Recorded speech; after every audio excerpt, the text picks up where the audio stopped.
എന്റെ ഏകക്കുട്ടിക്ക് ഒരു പരാതി. ഞാൻ അവളെ കൂട്ടാതെ അമ്പലത്തിൽ പോകുന്നത്. എന്നാ അതൊന്ന് തീർത്തു കൊടുത്തേക്കാന്ന് വെച്ച് ഞങ്ങൾ രണ്ടും കൂടെ അമ്പലത്തിൽ പോയി ഇറങ്ങുവാണ്. അല്ലിക്കുട്ടനെ കൊണ്ടുപോകുന്നില്ല, ആൾക്ക് നല്ല പനിയുണ്ട്. അങ്ങനെ പുറത്തിറങ്ങിയപ്പോൾ കണ്ടില്ലേ, കുട്ടിയുടെ തലയിൽ ഇല്ലാത്ത കളേഴ്സ് ഒന്നുമില്ല, എല്ലാം വാരി എടുത്തിട്ടുണ്ട്. അങ്ങനെ ഞങ്ങൾ അമ്പലത്തിൽ ചെന്ന് ദീപാരാധനയൊക്കെ കണ്ട് കുറച്ച് സമയം അവിടെ ഇരുന്നിട്ടൊക്കെയാണ് കേട്ടോ തിരിച്ചു വന്നത്. ഏകുട്ടിയുടെ കുറെ ഫോട്ടോഷൂട്ടൊക്കെ ഉണ്ടായിരുന്നു.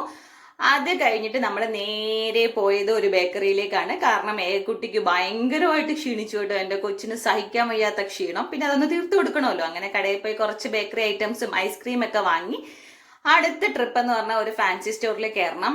കുറച്ച് ഐറ്റംസ് ഒക്കെ വാങ്ങാനുണ്ടായിരുന്നു. അതൊക്കെ വാങ്ങി കഴിഞ്ഞ് ആ വഴിയാണ് നമുക്ക് ഫേവറേറ്റ് ആയ ഒരു ചിക്കൻ പക്കോട കിട്ടുന്ന സ്ഥലമുണ്ട്. പിന്നെ അതിന്റെ മുമ്പിൽ കൂടെ പോകുമ്പോൾ അത് വാങ്ങാതെ വരുന്നത് ശരിയല്ലല്ലോ. പിന്നെ അല്ലിക്കുട്ടന് ചപ്പാത്തി വാങ്ങണമെന്ന് പറഞ്ഞു. വേറെ ഒന്നും അവന് കഴിച്ചിട്ട് ടേസ്റ്റ് ഇല്ലെന്നാണ് പറയുന്നത്. അങ്ങനെ അതും വാങ്ങി വീടെത്തി. ഏക്കുട്ടിയുടെ അക്സസറീസ് ഒക്കെ എടുത്ത് താഴെ വെച്ചിട്ടുണ്ട്. അത് കഴിഞ്ഞ് അല്ലിക്കുട്ടന് കുറച്ച് പക്കാവടയൊക്കെ കൊടുത്ത ശേഷം ഏക്കുട്ടിക്കും കൊടുത്തു.